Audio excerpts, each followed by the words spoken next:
there are other issues, racial issues with people like me go to Guadalajara, which is primarily Spanish, like really strong Spanish heritage.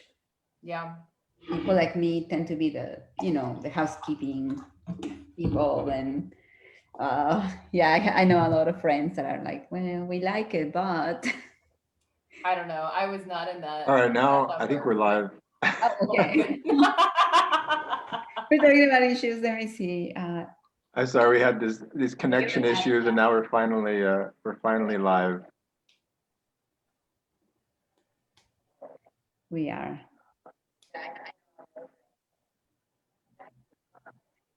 Hello, everyone.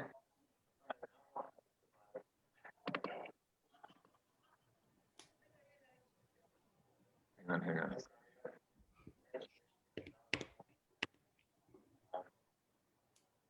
All right, we're all set. Great. Well, hello, everybody. Welcome to our monthly webinar series we call Award, and we have our second edition today with Professor Sidury Christiansen and also Jennifer Euler from the Regional English Language Office joining us, who is one of the masterminds behind all of this. So if it goes wrong, you can blame it on Jennifer. It's not my fault.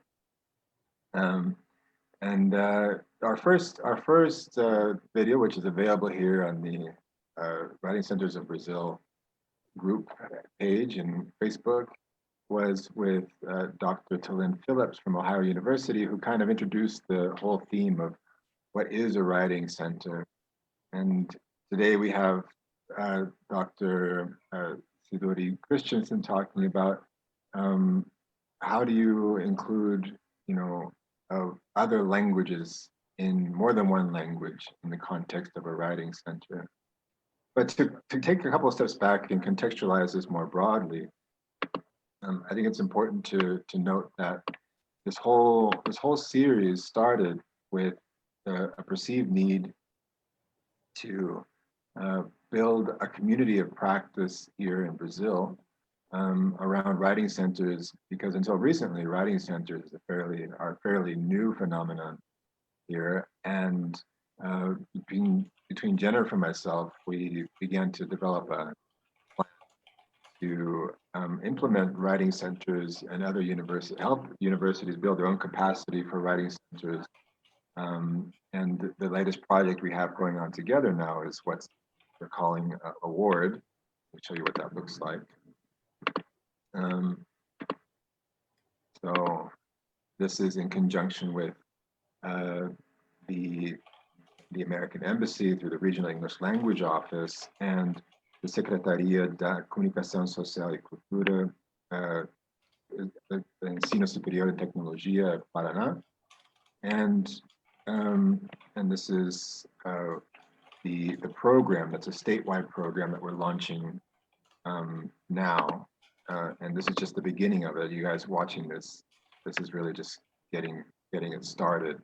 And so the objective here is to bring in voices who are involved in writing center practice and to kind of inspire thought and reflection on what writing centers mean in general, but especially to the Brazilian crowd here, what writing centers mean in our local context, so that we can keep a dialogue going between all of us, but ultimately considering our local context here.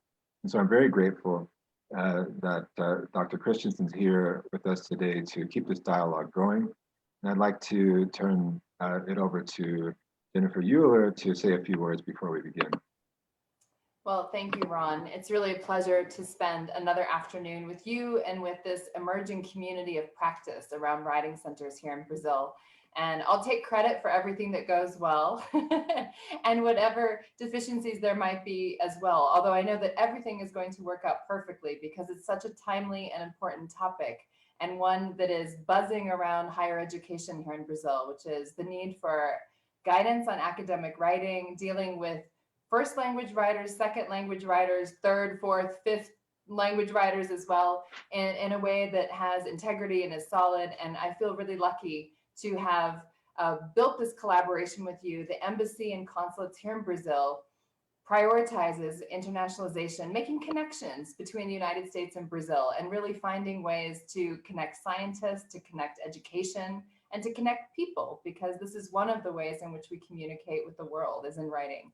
And I feel really privileged to have such a great lineup of speakers over a period of 7 months to talk about various aspects of writing and writing centers. So our English language specialist today, Sidury Christiansen, I know is going to delight us with all kinds of insights and information about how we can think about more than one language and how they interact in a writing center. So I just wish everybody a great evening of learning. Don't forget to go back and look at the other Writing Center series webinars that have happened, and watch for more that are coming up in 2021, as well as other kinds of resources from the Regional English Language Office. All of them are free and available to you, including resources on academic writing. So thanks, Ron. Thanks, Sidury, and have a great webinar, everybody. Thanks so much, Jennifer. And as Jennifer mentioned, this is a long-term relationship that we have going on here. This is going to be going on until essentially the almost the middle of next year, this series. But I really do think that, you know, with the help of RHELO, we have really managed to get the ball rolling. But it's a big ball that we're beginning to roll, and that I have hope, therefore, that we can keep this momentum going, because it's such a strong program, and I can really feel lots of synergies happening because of your support. So thank you so much for that. And now I'm going to turn it over to Marta Sidury Christiansen, and I'll let her talk a bit more about today's subject. But I just want to quickly introduce her as, aside from being a professor of TESOL at the University of Texas at San Antonio, she's been involved in writing center and writing program practice in a number of different areas in the world, including Mexico. And if you watched the webinar this morning, her name was mentioned in the context of Russia as well. So she gets around.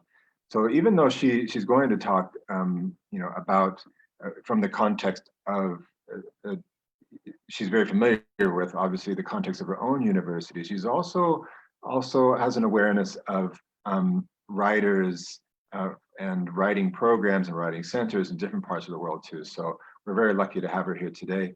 Thank you very much, and I turn it over to Sidury. Thank you.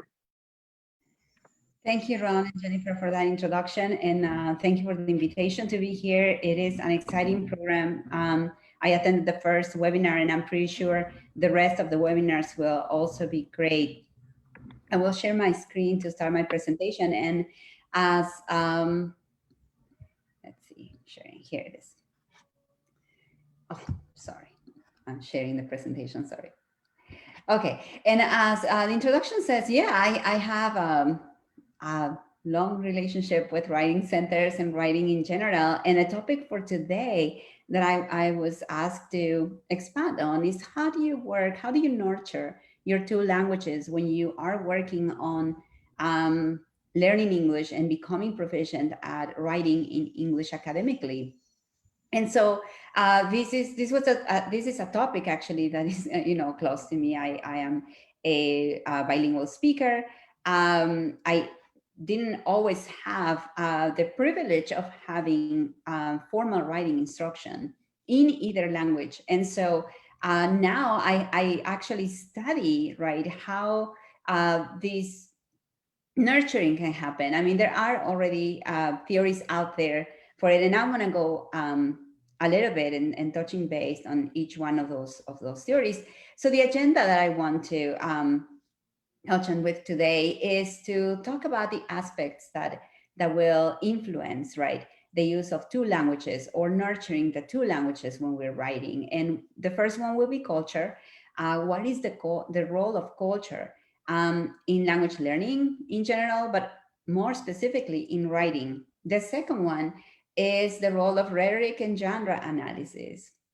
The third one will be then, what are the uses for the first language in second language writing, but also why care, or why caring about the first language if our focus and our goal is to publish on second language, and what is the role of writing centers in fostering the L1, but not forgetting the the L2, the L1. So I would like to have your participation. I'm going to have 4 polls, and I would love for for you to give me your insights.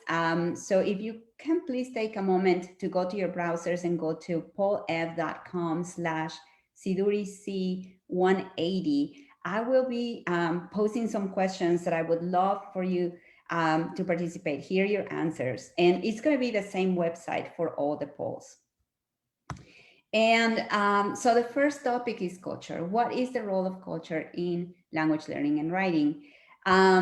So the first question that I would like you all, and you can respond on Facebook. If you are on Facebook, you can just put your answer in the comments, but if you can, please come to this website and tell me, what is your notion of good writing? What are the characteristics, right, of good writing? What makes something good writing? And while we wait for answers, I want to share with you one experience that I had at some point when I thought that good writing was the writing that we usually see in Nobel Prizes of Literature, right? And I remember when Octavio Paz and actually Gabriel Garcia Marquez, two Spanish-speaking authors won the Nobel Prizes. And if you have read them, Gabriel Garcia Marquez is well known for their paragraph length sentences. You can go on, and the sentence doesn't finish. And then Octavio Paz has a language that is, actually, if you have a very strict mother, they will not allow you to use that language at home. And so the first idea, I thought about it, was why are people giving the Nobel Prize of Literature to this writing, right? So there are, different notions of good writing. So we can see now that the answers are appearing. Good writing is good grammar.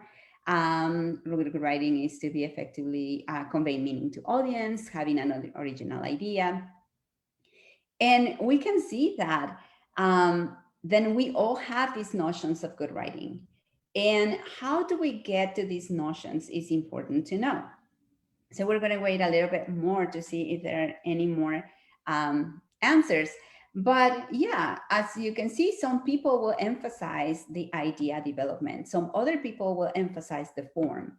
Other people will emphasize the vocabulary, the purpose, or the engagement between the reader and the writer. And so I am going to move on a little bit from these. Thank you for your participation. And so how do we get to this idea of what is good writing? And part of it is dictated by our culture, right? And at the beginning of times, actually no, like 70s and 80s, second language writing, the field was pretty much in terms of these differences between writing that happens in first language and second language. And so there was that field of contrastive rhetoric that says, well, the students write differently in English because they come from different backgrounds. And some of you might, remember the Doodles article that in 1966, Kaplan basically explained that, yeah, writing is a cultural. I mean, there are cultural differences between writers from one group and the other. And if you remember this infamous, I call it the infamous Doodles article, the only problem with that, I mean, even though it is true that culture definitely impacts or influences the writing, what this created was making it look like English was always the better way to write, and that the other languages were somewhat deficient. And this also erased the differences between the people. Not everybody in Romance languages digresses from the point. You know, not everybody that writes in English writes in a linear way. And so with the responses to how do we see culture, you know, is culture like a national concept or ethnic concept? It's a local. We might think of culture as a too broad of a concept or too specific, right? Like the culture of a school, the culture of a classroom, the culture of your household. And so looking at culture in contrastive ways actually created, you know, in teaching, kind of like the sense that then basically stereotyping people, grabbing all characteristics from one culture and applying it to all the writers that fall in that culture. And so the teaching became a little rudimentary that, okay, English is done in this way. Here is your 5-paragraph essay. You have the topic sentence, and then you have to develop the ideas. It could also, or it led to, you know, stereotypes, and actually rhetorical stereotypes that, oh, all the Chinese writers write circular and they never get to the point. That's not true. Sometimes it is, sometimes it's not. But again, like I said before, English writers do the same thing sometimes. Then the other consequence was that there was too much focus on linguistic competence. Grammar, right? Is this syntactically accurate? Is this grammatically accurate? Does it sound native speaker like? And it basically erased diversity. As a consequence, you know, the field decided to move on and said, okay, well, culture is part of people's lives, but we have to look at culture from a more critical perspective. And also Paul Matsuda, back in, you know, since 1997, even said, he and others, that, well, culture and rhetoric are neither mutually exclusive nor interchangeable. So one type of rhetoric doesn't really belong to just one culture.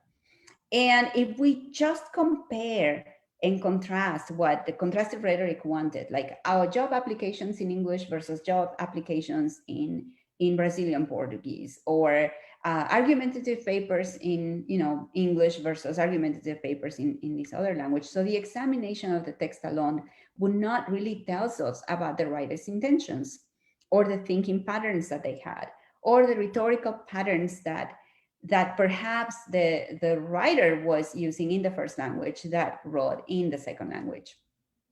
And at the end, if you really looked at the different types of writings, there were more similarities than differences.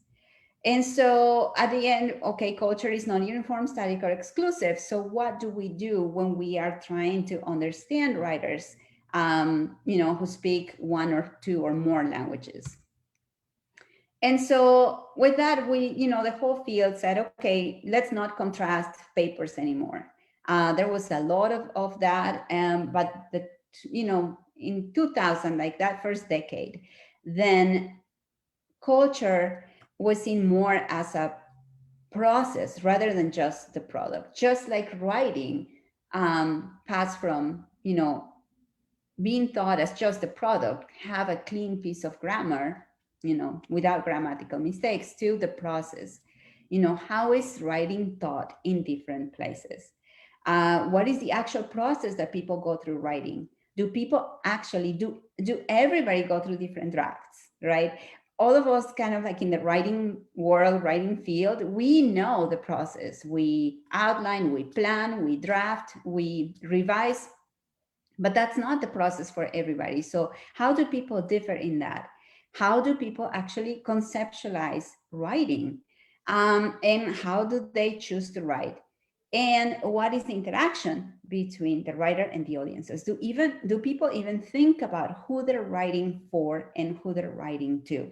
So this became very important now, rather than just contrasting the texts. It was about understanding what are the motivations of the writer, and what of those motivations came from the first language practices of the writer. So not the first language per se, like not say, well, I'm a Spanish speaker, so what are the Spanish speaking conventions? No, but what are my personal motives to write?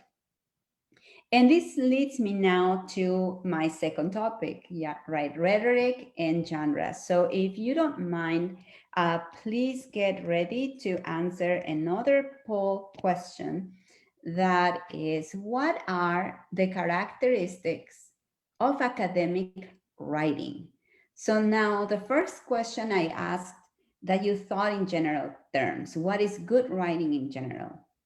But now we saw that, like, as I gave the examples, I looked at the Nobel Prize of Literature. Well, that's literature. That's a specific type of writing.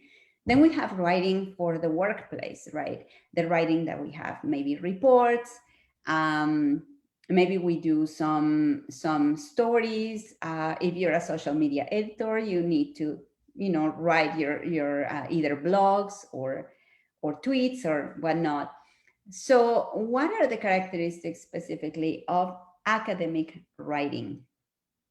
And academic writing is the writing that we find in, the academia, either for undergraduate studies when you try to write for a professor, or the writing that you need to write for publication if you are a professor or you are a graduate student. So one of the anecdotes I want to share with you while you populate the poll is that when I first thought of writing, before I even learned how to write, I always thought of writing needing this flowery language and complex structures. We always considered writing to be like, oh, the more obscure you write, like the more it's like the better writer you are. And we found, well, that's not necessarily the same. And you see here in the word cloud, it's interesting what's coming up, right? That there are conventions, that is formal, is structured. Those are the biggest words. Voice, features, evidence-based.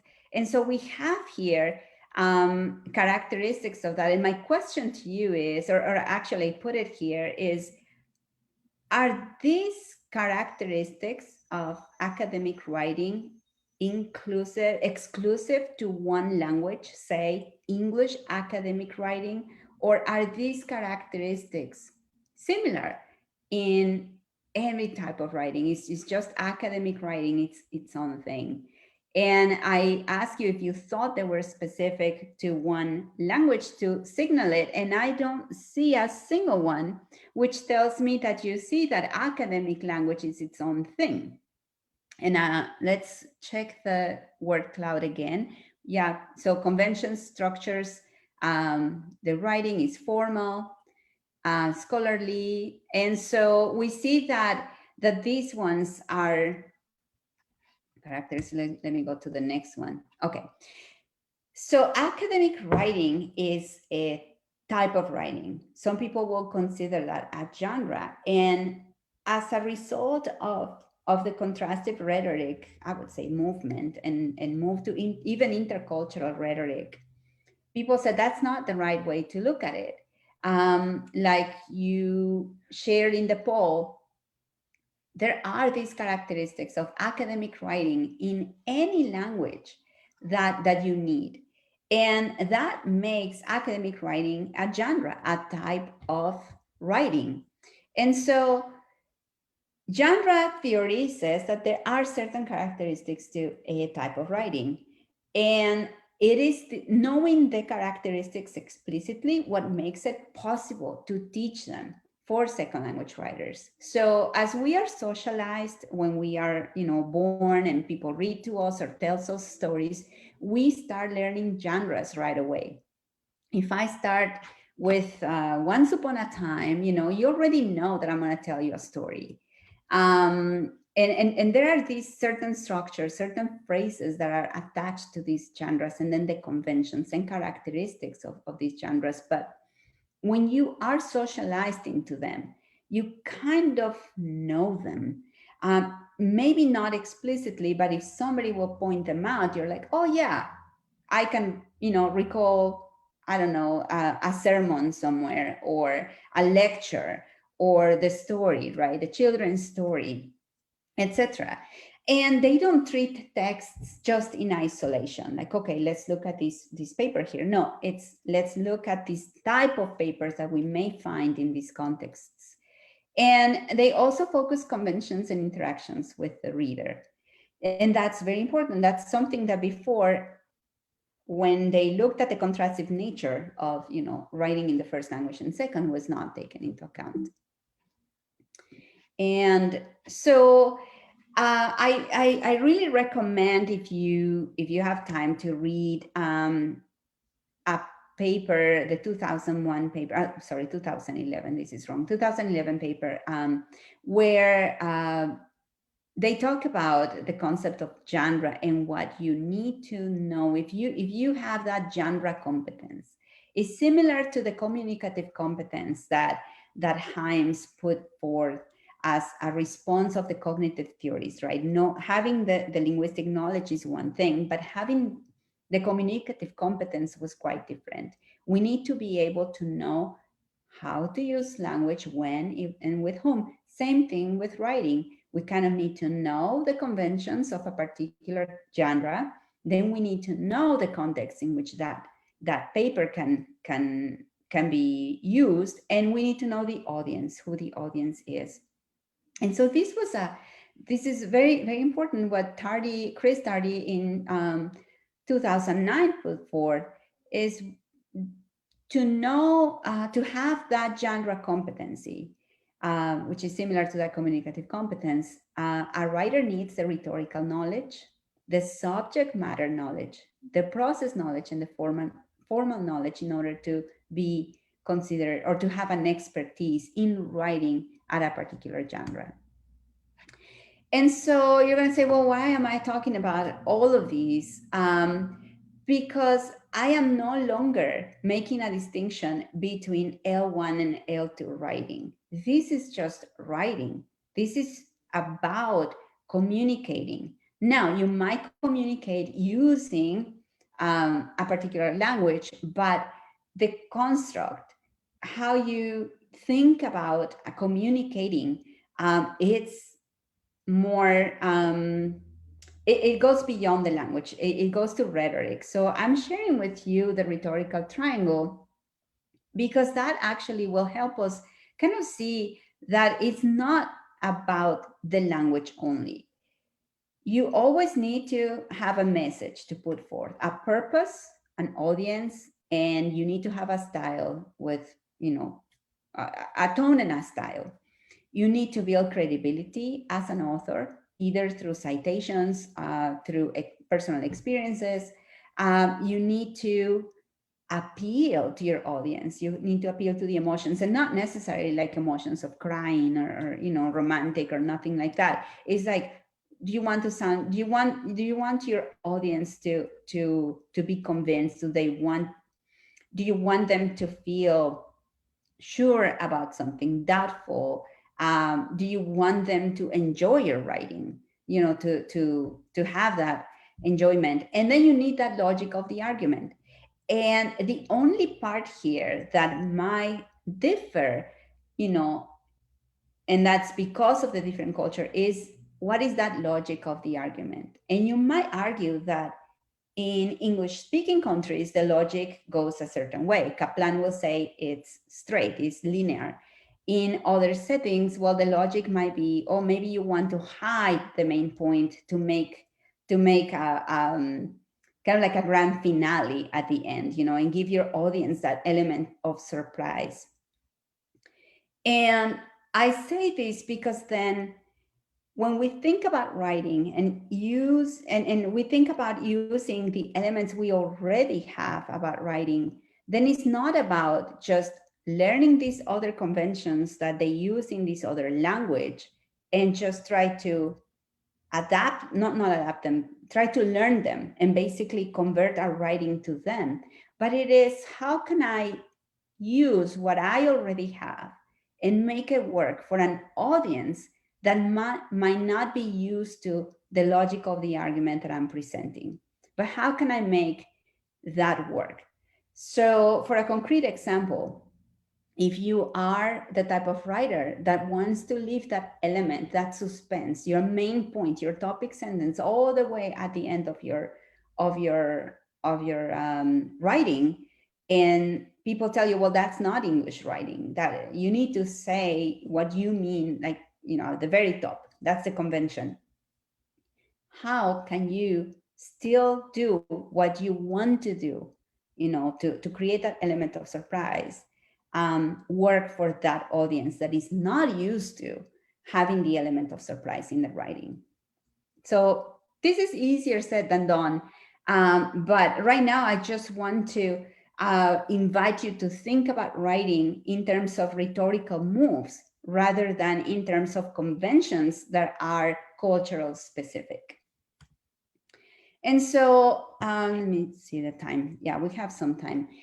So the problem with, or not the problem, but one of the issues that has fraught the field in many ways is that all the studies, or the majority of the studies, and especially of writing centers and writing, teaching writing in general, are very US centered or centered in English speaking countries, in which genre, and that's why people talk about the different cultures or the contrasting of cultures, right? Because it's always English versus everybody else. But actually, Gentile in 2011 actually proposed that we should be looking at a multilingual view of genre, that one genre can be generalized in different languages. And these languages, this genre can be similar, just like academic English. We go to academic English, and in any country, in any language, academic English, like you said, they have certain conventions. So genre expertise is depending on the knowledge of a language system to be exploitable. So what are the aspects that you can exploit for your benefit? Knowing what you want to say to whom, and that reaction that you're waiting for that audience. And one important thing, once acquired in language A, genre knowledge might be exploitable in language B, to the extent of one has a knowledge of language B needed to express it. So we talk about the different levels, if I'm a beginner writer, intermediate, or advanced, and the social cultural expectations regarding the realization of a given genre in language A approximate those of language B. So I'm getting a little bit in the topic of transfer. So I know that transfer has been another concept that usually goes one way. Transfer from first language into second language. Some people, even the cognitivists, actually even point at the negative transfer, the positive transfer. And there is something to say, but the note is that discourse communities that actually use different languages may privilege one language for specific genres or not. And so we get into sociolinguistics concepts of like adiglossia in writing, right? That for certain genres, it's done in one language, and for other genres, we use a different language. So what is happening right now with the internationalizations of science and journal articles, a lot of countries, we're being asked to publish in English language journals. And in many countries, actually, the journals, they also have journals in their, in their languages or official languages, or the languages that are spoken in the countries. But there might be certain genres that will be favored if they're written in one language and not in the other. So what does that tell us for how we want to be nurturing our languages? That we can actually draw on all the repertoires that we have to get the rhetorical strategies to be able to function across language strategically. meaning you can use a rhetorical strategy that you know that works well in your first language, in your second language, and vice versa. When you learn something in your second language, you can take it back to your first language. Well, I say take back just for the order. I'm a late bilingual, that's why I think that way. But you can take it to the other language and actually use it strategically. And the key word here is strategically. And I want to give a word of caution here. Genre approach does not mean creating templates indiscriminately and just teaching to a template, or at all. So I know that Taline in our last webinar, she talked about the 5-paragraph essay and how that paragraph essay is not found anywhere, but people teach it like crazy because it was like a very easy formulaic way to say, okay, this is how English writing is. And actually the only place where we find this type of essays, well, not anymore, but used to be in those standardized testings. But the point of genre is not to think of a genre and try to find or create templates to follow that genre. Is understanding what are the conventions or what are the needs to do that genre strategically and successfully. And that leads me now to, you know, the meat of the talk, right? First language use in second language writings, and how do they interact? You know, what is the place, the role for it? So another poll question here that I have for you, I want you to take a time to think about how good of a writer are you in L1, in your first language? So we are conducting this in English, and if some of you are native English speakers, how good of a writer are you in L1? That applies to you too. So are you a really good writer, decent, but you could use some training and some help, or you struggle a lot to write? And again, I'm talking about your first language, not your second language. And if you have a question here, maybe, yeah, you can answer, how good of a writer are you in L1? How good of a writer are you in academic writing in L1? And I know this is not another question, but think about it. So if you write very well in your first language, is it in all the genres? Or would you consider yourself a good writer for academic writing in that first language? So as you see, yeah, as I see your answers coming up, you have a really good sense of these. Being a good writer in your first language, you're very secure. And if we take into account the answers of the first and the second poll, that maybe you feel you have a good grasp of grammar, vocabulary, right, sentence structure, you kind of know what will be the conventions, what is asked of you, right, in your first language, you probably feel very confident. And some of you said, well, decent, but you can use some training and help. And let me ask you this, and I don't have a poll for this one, but I want you to answer maybe in the comments.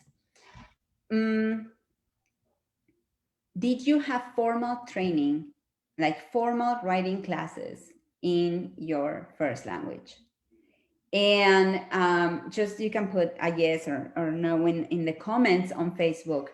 And the reason I ask that is because for many of us, I mean, I come from Mexico, and it's not to like here talk bad about Mexico or the Mexican school system. But back then, I did not receive a single writing class until probably college. Because I went to a major that was specifically, you know, for languages. And so I had my first composition class. And so I'm talking about, I'm making a distinction here between writing in general, like being able to just write a grocery list or a love letter, or I don't know, a blog post, to like actually academic writing. And so formal academic writing is not something that we see very often done, or we don't usually have. And so how are you supposed to transfer the skills that you never acquired? And that's one of the biggest questions that we have in writing centers and in the teaching of writing. What do we do when our students do not know any of the academic writing conventions? And so one thing that I want to make clear here is that the transfer of skills goes both ways. If you did not have enough academic writing skills in your first language, but are learning English, you can always transfer those skills back to your first language. And if you already know how to write in your first language, those skills are going to transfer to your, second or third or fourth language. Now, the key here is that for this transfer to happen, you need to make it explicitly. Either your teacher or your tutor or you yourself have to be really conscious of it. And you have to explicitly make that connection and choose to write using a certain skill. And let's see. The other thing that I want to show here is we already saw academic writing is nobody's first language. So maybe you know how to write in general, but academic writing has these conventions. You have to know how to cite, you have to know how much, how often, you have to know how to start an academic paper. You need to, some characteristics of academic writing is summary writing, synthesis writing, argumentation. You need to be able to do analysis and discussion. You need to write implications. So academic writing, I don't want to put it as a hierarchy that is better or more complex writing. It's just a very specific, it requires a very specific set of skills that you're not born with. We go to school to learn these skills. And if these skills are not taught or are not given explicitly, chances are that that transfer may not happen even from the first language to first language academic writing, and much less from first language to second language academic writing. And so it is important to know about these characteristics of academic writing.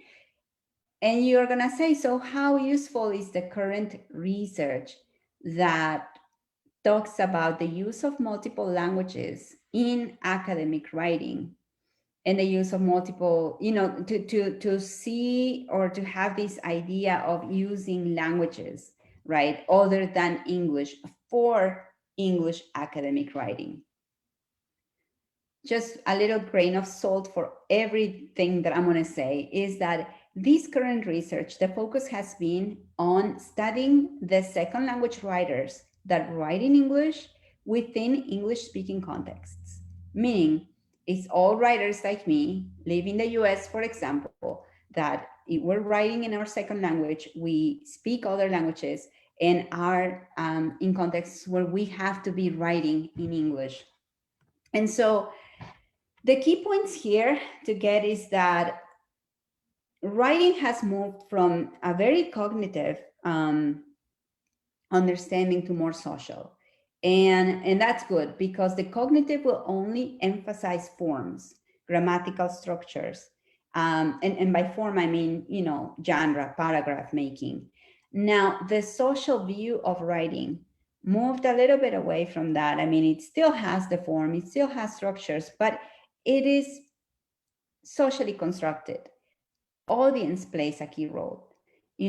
Context plays a key role. And then it also went from focusing on the product to the process, which I already spoke. It also moved away from looking at languages separately, like the early days of contrastive rhetoric or intercultural rhetoric, which it was contrasting, this in English, this in this other language. And now there are these notions of integrated forms like multi-competency, there is code meshing, translingualism, translanguaging, which I'm going to talk in a little bit more about. And then it went from writer-centered approaches to more reader-centered approaches. So caring more about how are the readers going to take up this piece of writing that I'm doing? Basically, am I doing the thinking for the reader? Or am I letting the reader just figure it out on their own? And then, of course, the transfer. And it went from seeing transfer as always having this negative transfer, that whatever you do in your first language will not be good or will interfere in your second language, to now seeing that transfer actually positive, that it could just be part of who you are, the style of writing that you're choosing and to write with, and the strategies that you're planning to use. And so in this research, well, that's basically what I just said, but went from that interdependence hypothesis and cross-linguistic transfer to the communicative approaches. And I want to emphasize here that what has not been studied is the bilingual contexts, or as much, I shouldn't say it has not been, but has not been as much, in which now you have in Brazil, you're starting this wonderful project in which you're going to create these writing centers where probably all of you are going to be speaking Brazilian Portuguese and also English. So you're not in such a dichotomy like a US, writing center where actually the majority of the tutors do not speak the language that the tutees or the clients in the consultations have. And so look at bilingual writing, is something that is just starting to take, the focus of the research, of the current research. What do we do when both, and the ecology of where the writing happens, uses different languages, different cultures for that matter as well. And so I wanted to give you here just some sample strategies that people have put forth when they speak about code meshing and translanguaging. A lot of people say, well, let's translanguage, or let students translanguage. What does that mean? As a multilingual writer, let me tell you, I never separate my languages. Nobody ever does. How do we get to write or write in English? How do we get there using both of our languages? That's the biggest question. So here, Kanagaraja actually in his 2011 paper does say that there should be dialogical pedagogy, a Socratic method that is well received in writing center theory. And some of these dialogues can happen in more than one language. The recontextualization of strategies that I've been talking about, like seeing the strategy for what it is, not belonging to a particular language. Interactional strategies to talk things out, and textualization strategies, meaning basically getting familiar with the genre conventions. And I actually, with a colleague that I have, Dr. Du and I did a study where we actually studied a Chinese instructor with Chinese students. And what we found was that students were just wanting to learn English, right? And sometimes we'll even ask their instructor not to speak in Chinese. But actually, there was a difference between the type of topics and how the consultation went when it happened in Chinese and happened in English.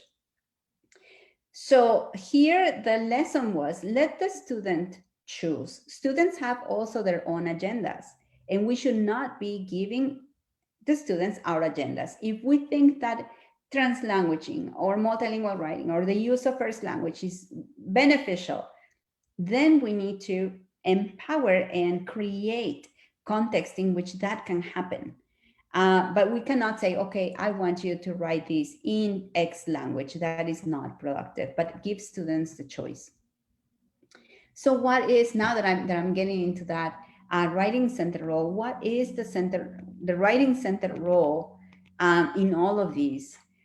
So the last question that I have for you that I would like you to participate is to tell me, what would you like help with the most with writing at the writing center? So if, yeah, what would be what you need help the most in the writing center? And I just want to share an anecdote while you get, while I get your answers here. The first time that I set foot on a writing center was in 1999. I remember it was September, and I was basically failing one of my classes. I had I went to Indiana to do a study abroad to improve my English. I was to become an English teacher. And while I was there, most of my teachers will reject my papers, will say, I cannot read this. This is basically too wrong, too bad. I cannot follow what you're saying, and I cannot even grade it. So please take it to the writing center and bring it back to me. And it was very demotivating having to, well, first of all, not having the like the teacher look at what I actually thought, focused. They were only focused on the language. And when I got at the writing center, the first thing that they told me was, we don't deal with grammar or editing or proofreading. And so because I had to go back to my home university and I was basically flunking the class, I really went one day and went to the writing center and I said, please, I need help with grammar and proofreading and corrections. And when the person said, Oslam, I remember, was the one, I said, well, I can help you. And I said, well, I need help. Anybody, any native speaker of English would be great. And you can see my language ideologies here, right? And my expectation. I wanted a native speaker to be correcting my English because I was so afraid that, you know, the professor will just flunk me on the basis of language. She is Turkish, and she said, well, I'm not a native speaker, but I can certainly help you. Long story short, she actually helped me with my grammar, helped me with my paper, but most importantly, taught me what the teacher wanted at the time, something the teacher had not told me. So what the teacher was expecting was a synthesis paper, and I was just doing a summary. But when I got my papers rejected, the teacher said, I can't get past your first sentence, you know, because it's so grammatically unconventional. Well, he used other words. But he never mentioned the fact that I didn't even do what he had asked me to do. And it was not a native speaker who helped me and who could notice those mistakes. I'm not saying that it has to be a non-native speaker. But I just wanted to show you that there are certain things, certain expectations from the clients in the writing center that as writing center consultants, you will have to recognize, kind of like task representation. Do they really need help with just editing and proofreading? And sometimes they do, but sometimes it's that and something else. So what is your role then?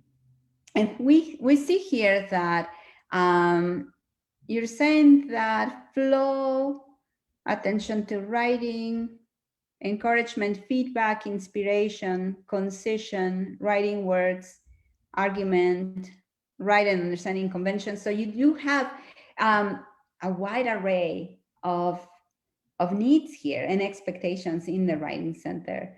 Capture clarity. It's interesting. I do not see here things about grammar or, yeah, well, the conventions, but conventions can be both ways, genres. So the expectations here, but they're broad, and that's good to recognize, at least with, you know, for writing center folks that want to start launching these, to be mindful of the expectations of your clients. So what does research say?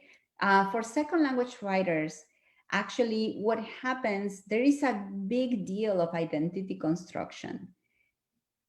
Do you even consider yourself a writer? do you consider yourself a writer in your second language? Are you a multilingual writer? The transfer that I was telling you a minute ago that has to happen in both ways, that can be made explicitly, and the writing center can be a place in which you can help make these explicit connections for either way, from the first language to the second language to the first language. Audiences. And then thinking about from a broad ethnic culture notion to just writing practices, what is best? Again, for the purpose, the audience, and the argument that you're trying to make in your writing. And so these language practices, the translingualism movement and translanguaging movement. And I said that I take it with a grain of salt, because these are where translanguaging is basically a move like for policy that aims to have teachers and administrators and everybody recognize the wealth that multilingual people have, which is their available languages, whether they're seen as just one language, that there is no certain discrete language, to all the language is together in the brain. But you won't have this issue in Brazil, because nobody's going to tell you, or you should not hear, do not use Brazilian Portuguese, because you have to just do everything in English, like translanguaging. When people talk about translanguaging issues in the US in particular, are because a lot of times in the K through 12 settings, students were not allowed to use the first language. That does not mean that you need to force the use of first language that is not organic, and make students write something in one language where they don't need to. And so saying that, oh, you can use first language in second language writing, or you can speak any language you want, is not enough. We have to do a little bit more than that, so that we actually do not use translanguaging and translingualism as this bandwagon that everybody talks about, and oh, let's translanguage and be happy. No, because I can tell you that no bilingual, multilingual people actually gets rid of their languages, but the how to use them strategically is what we need to strive for. And so be careful imposing your own views of this translanguaging to your tutees and to your students. Pay attention instead to the local context, genres, and needs, and negotiate and discover what is the writer's true expertise. There is a study, Amanda Kibler, I think it was 2012. I will put it on my references when I publish them, in which she's working with elementary school students and some that had just recently arrived. So they were not originally from the US and they did not know much English, but the topics that she chose to discuss with her students made her be the learner, where the students were actually informing her of the topics that she's talking about. In that, she found that, of course, the students will rely heavily on their first language. The product ultimately was in English, but that negotiation, giving the students the role of experts, made a huge difference in the outcomes. They were more invested in the task, and they were actually paying attention to how they will say, the same thing, that what they wanted to convey in one language and then in the other language. And I'm not talking about translation only. So what writing centers could do versus what second language writers need. So what are the needs of your clients, And one of the things that they will always need is the explicit linguistic knowledge. It is not the only thing that they will need, but it is something that they will need. You also could help the clients become self-editors so that they don't depend always on somebody else. Not that they shouldn't have a second pair of eyes read their compositions, but so that they know that there are ways in which they can be critical of their own writing. And then there are strategies where, yes, and I put here lower levels of ESL, they might focus on language structures more than experienced writers, but that's not necessarily true because there are more complex writings that experienced writers would need help with. So I put here a couple of examples that people have used approaches to teach at lower and advanced levels for writing. So I would recommend that to really nurture the two languages in the writing center and in any writing class as a whole is create or make the writing center be a safe space for writers' processes, for writers' construction of identities, use of languages, and learning without really imposing own views. So create that atmosphere of having the student feel secure, that feel that he's not going to be or she's not going to be judged. Help them with their needs and their perceived needs. So many times, and I saw that in my writing center days, there were students that only wanted the proofreading and check on grammar, and that's what they thought that they needed. So we have to negotiate with them, what we perceive as the need versus what the need they perceive the need is, and then help them demystify English for academic writing. So for this, let them see, okay, what are those characteristics of this genre that they might not be familiar with?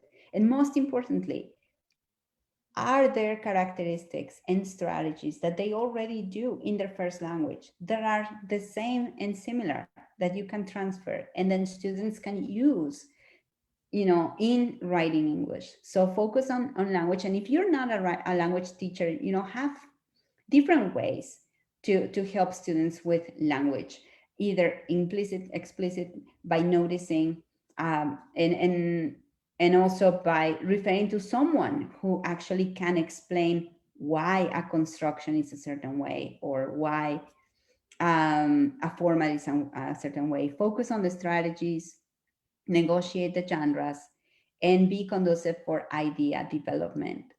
And trust me, this can happen in first language or second language. You should not even think about that in terms like, oh, if you're speaking too much Brazilian Portuguese, you're not going to be learning more English. Because in writing is not like that. Actually, if you develop your ideas, if the language that you need to develop those ideas is your first language, a combination of the first and the second, or half and half, whatever it is, the product ultimately, it's going to be way better because the process was more organic than if you try to stick to English just for the sake of practicing English. If the student wants to practice English only, they themselves are going to use the first language whenever they need it, because that is something that happens as long as you don't have those weird policies that nobody can use first languages, which is what sometimes happens in contexts like the US. So the last recommendations I have: read and assess students' needs, negotiate those expectations, set priorities if those expectations differ, the expectations from the student and then the expectations that you have as a tutor. Always start with higher order concerns.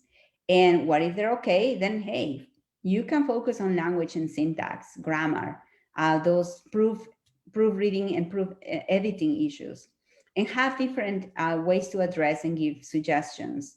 And again, explain, demystify conventions, and choose what to work on.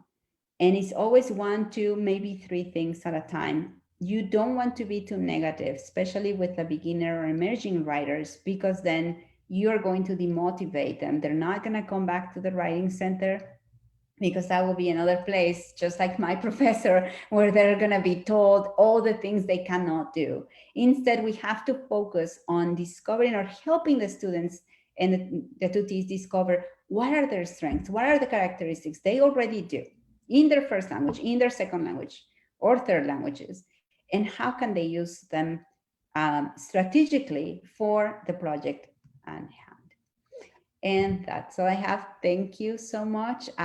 So I know we have 10 minutes for questions and answers. Wow, lots of food for thought there. And you've got lots of comments from people, lots of people who are engaged with the discussion. And while you were talking, I had a couple of things that came to mind with respect to genre and expectations. You know, I tend to reuse two metaphors when I talk about genre. One is to do with food, because I love food, and the other one has to do with dancing, because I like dancing. And recently, well, actually, it wasn't too recently, a few years back, I went to go have some Mexican food here in Curitiba, Brazil, where I live. And I should have known better, because I set myself up for disappointment, because, you know, the Mexican food that I'm used to from California is probably different from the Mexican food that you have in Texas, and it's different from the Mexican food that you might have in Veracruz, and so on. But I had certain expectations, and so I ordered a taco or something. And when I received it, I don't recognize this. I do not validate your taco presentation here. This does not. I don't recognize this to be a taco, and this is just, you know, I feel like I'm paying too much for this big disappointment here. It didn't meet my expectations, and I think dance, ballroom dancing is an interesting metaphor for that in terms of expectations, because you may fancy yourself a good dancer, and in fact you may be a good dancer for certain styles and so on. But just like in textual genres, there are particular genres with dancing as well. So when one begins a waltz, for example, or salsa, there's a particular step, there's a particular signal that you give the person, and certain assumptions that your partner is going to have about which way you're going and what you're supposed to do next. The person will not know, will be totally confused, disappointed, and you'll be stepping on each other's toes if your moves don't meet the expectations of the person that you're dancing with. So you're creating a genre, but you're not creating it in a vacuum. You're co-creating it, and it has to meet the expectations of that person. And it reminds me of, have you ever seen a movie? I'm almost ashamed to admit that I've watched it a couple of times, called what's it called? Dance with Me, I think it's called. There's a Puerto Rican actor named Chayanne. Yeah, and, of course, yes. Vanessa Williams, you've seen that, like from the late 90s. And Vanessa Williams plays a competitive dancer, Latin style dance. And then you have Chayanne, who he kind of, in the movie, he's grown up in Cuba, and he has a sort of street style of dance, and he's a really good dancer, of course. I mean, but then he's not doing the competitive level dancing that Vanessa Williams is doing, which is sort of very rigid and has to meet judges' expectations and so on. And this kind of relates to a question that was raised in the chat room here, in the chat here in Facebook, which is, you know, one thing is sort of, you know, a safe place. Yeah, safe spaces. And then another thing is when you get into very high stakes genres, that is, you know, when you have to play the international English medium journal game, right. It is, I think it is the analogy of the competitive Latin dancing of Vanessa Williams' character applies there, where you may have Chayanne, who's a great dancer, but he's not playing to the game that Vanessa Williams. So she keeps scolding him, hey, you know, you're not doing this right. These are not the moves that I need to make in order to please the judges. So I wonder if you could speak to that, the sort of, yeah. Absolutely. And I see the comment now. Now I'm reading the comments, and I see that the question is, you know, safe space is an excellent idea, but in real life, we're all judged. Should we prepare students for this? Absolutely. So I'm in sociolinguistics, I'm a sociolinguist, and I always deal with these language ideologies. And this is, I guess, my problem with a lot of the talk about translingualism and translanguages pedagogies, that, oh, let's celebrate the multiple languages and let students use all of them, and be happy and dandy. And I always have this comment similar to the writer here.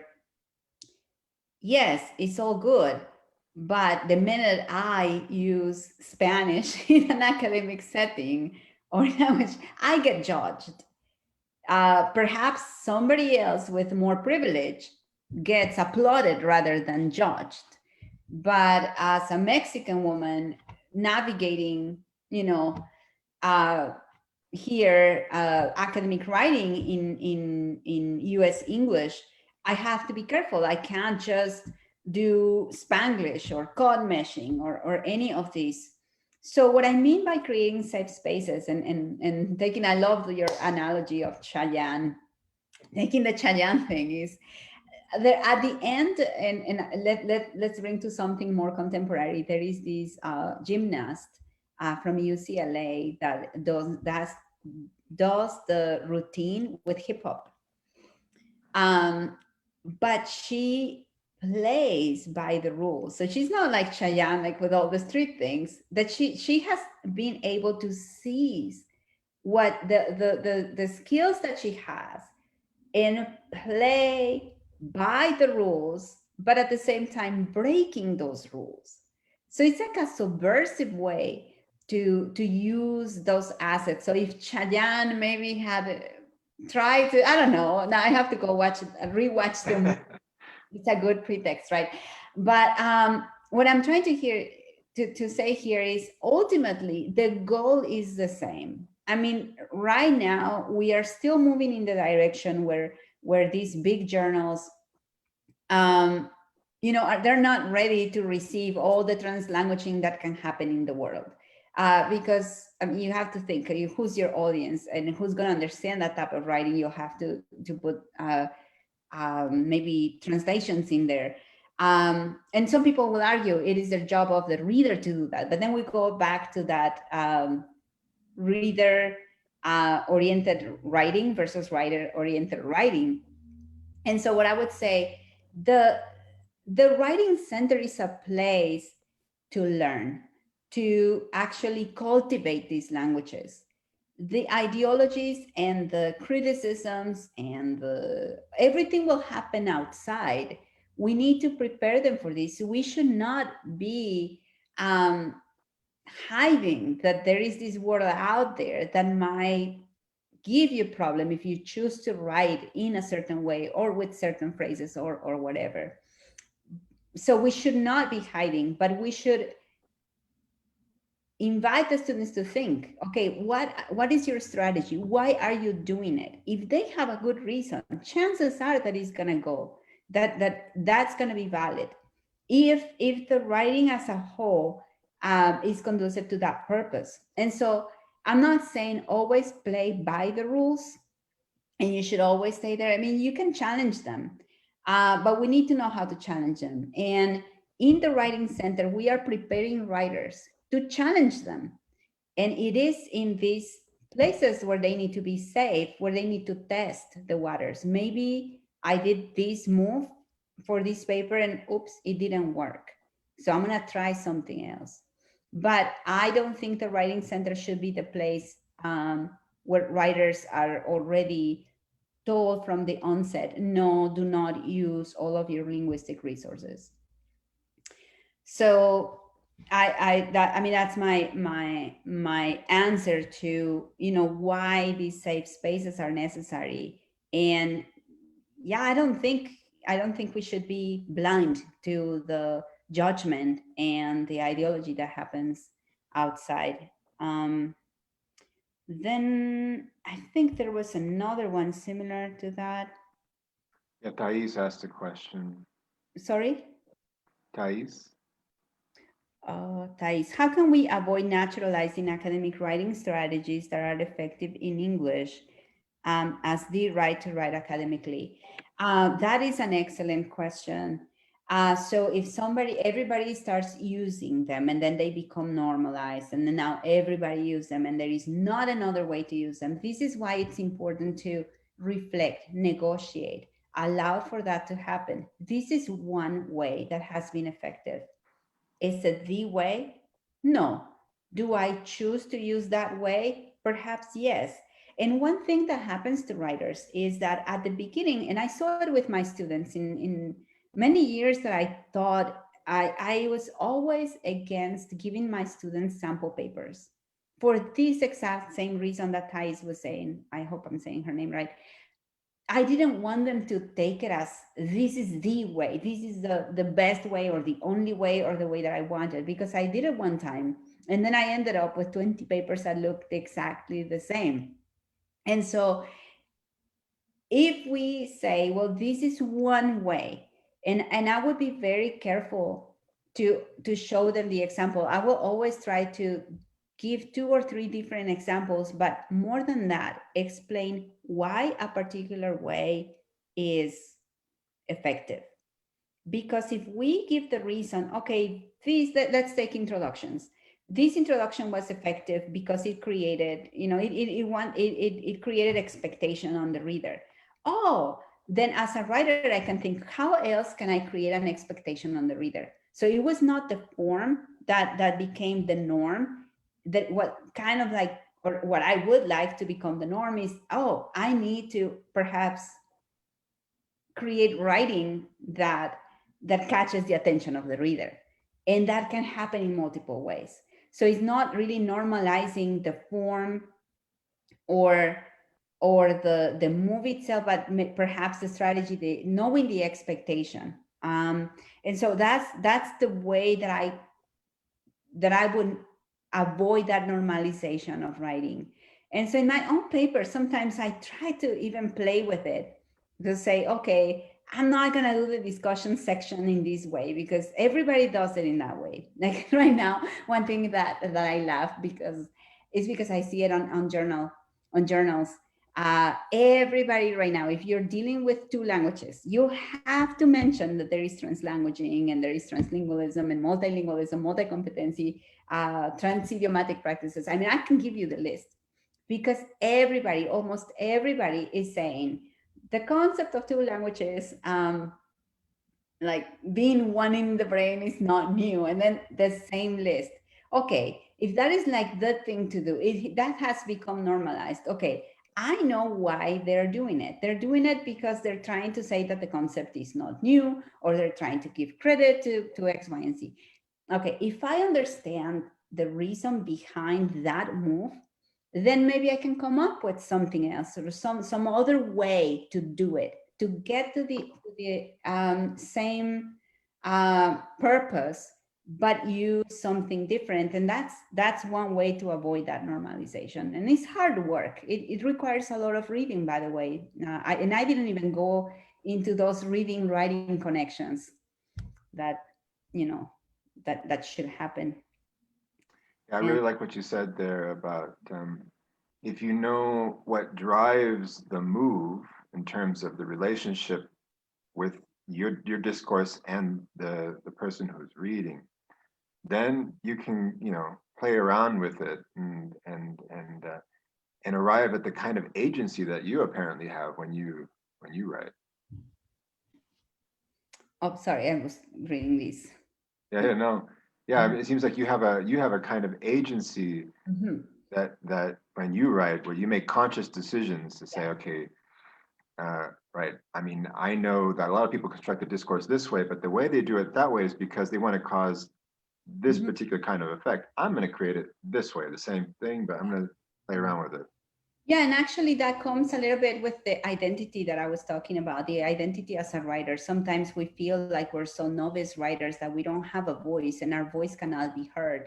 So who am I to disrupt the big structures or the big field? If I'm only an undergrad student in Paraná or whatever, right? I mean, who am I? But, and I'm not saying to start like, when like, oh yeah, I'm everything and I'm just going to do whatever I want with writing. I mean, it is important to know the conventions, but it is important to know them in order to disrupt them when necessary, to disrupt them when we don't feel that, they're fulfilling the purpose that I want, but I still want to convey this message. think that, you know, this spirit behind a couple of the questions that have been raised here in Facebook, they go perhaps even more deeply than discourse, even genre level features.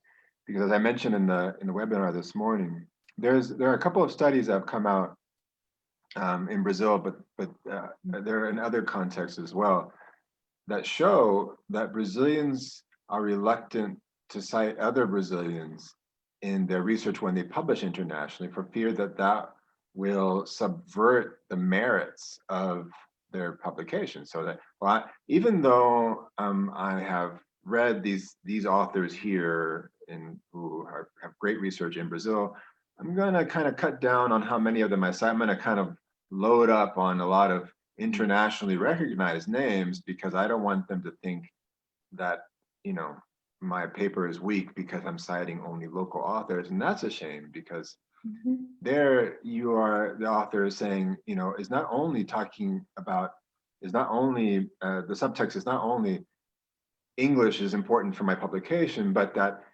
indeed the knowledge base, the whole epistemology of my writing is actually can be perceived as a weakness, or indeed is somehow inferior, so I better suppress that. And that's a danger, I think. It is, and like you say, the agentive nature. If you wanted to, because I myself, you know, I do research sometimes in Mexico, and how can I mean, the way I see it is, how can I give the Mexican perspective on this? Like, you know, of US authors talking about Mexico, how about Mexicans talking about Mexico? And if you think of that, it goes a little bit beyond like just publishing or not publishing, like either including or excluding for the sake of excluding. Is what is your point? What is what you want to get with this study? And I would invite those people that actually realize that, you know, or have the idea that their quality will come down if they cite local research. There are strategies to highlight this type of research, to say, yes, I'm well versed internationally, but guess what? You guys don't know these that I have access to. And that is a good move to have. That is a good, but again, you have to first have the agency, well, the identity that, yes, I'm a writer, I know what I'm talking about, I am an expert in my field, or I'm, you know, not an expert, but I'm growing to be an expert. And this is what I want to convey. And I want to convey this message, the message that, yes, I'm very well versed, but I also know something that you guys might not know, and it is important for me to say. And if you don't have that perspective, if all you want is like, oh, I'm just gonna go hang out with, you know, the cool table guys, then you're forgetting everything else. And so it is very important that we know our own identities, and also to recognize, okay, what is the purpose of us publishing? Is it just to have my name get tenure or get, you know, an appointment at my university? And many people might say, yes, that's exactly what we're doing. We just want to hold on to our jobs. But even within that ecosystem, you don't have to sell yourself if you really don't believe that you should be excluding, you know, other Brazilian researchers. So I would say here again, I go back to, what is the purpose of your writing? And that will dictate your agency, and it will probably, how much you do will depend on your identity as either international writer, local writer, etc. Yeah, and as you mentioned, in the context of Brazil, but this applies to other places where English is not the predominant language. I think that's in the construction of the writing centers. If you're starting a new writing center, maybe that's something that can be thought about when, you know, talking about training tutors or training consultants. That to just simply be aware that is a discourse that that can be affecting, you know, people on a number of levels. I realize that that you're kind of running out of time here. Yeah, and there are a lot of questions in there, but I'm gonna have to just answer them in writing. Okay, because I'm quite happy to. I'm gonna do something I haven't done before in the previous webinar, which is, you know, in in a pre-pandemic world, when we got together and we had invited talks in a physical space, the speaker would then, finish the talk and then kind of hang around afterwards and so on, and people would mingle.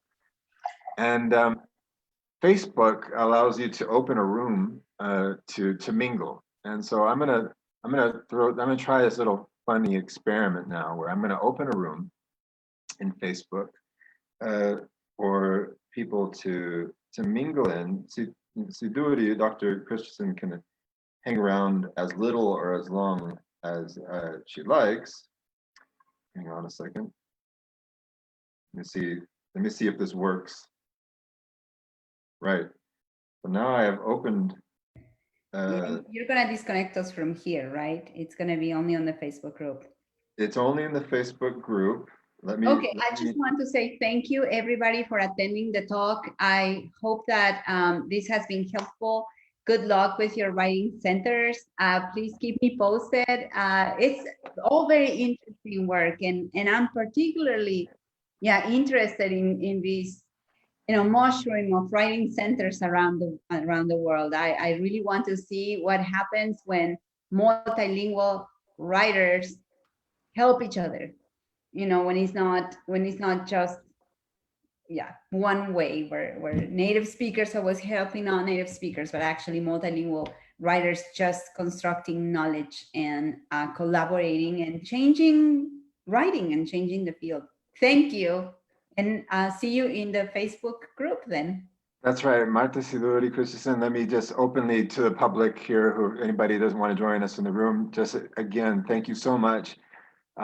Just like Dr. Tillins Phillips' talk, it was so provocative, so much food for thought, and we are very, very grateful for your words today. Thank you so much for coming. Thank you.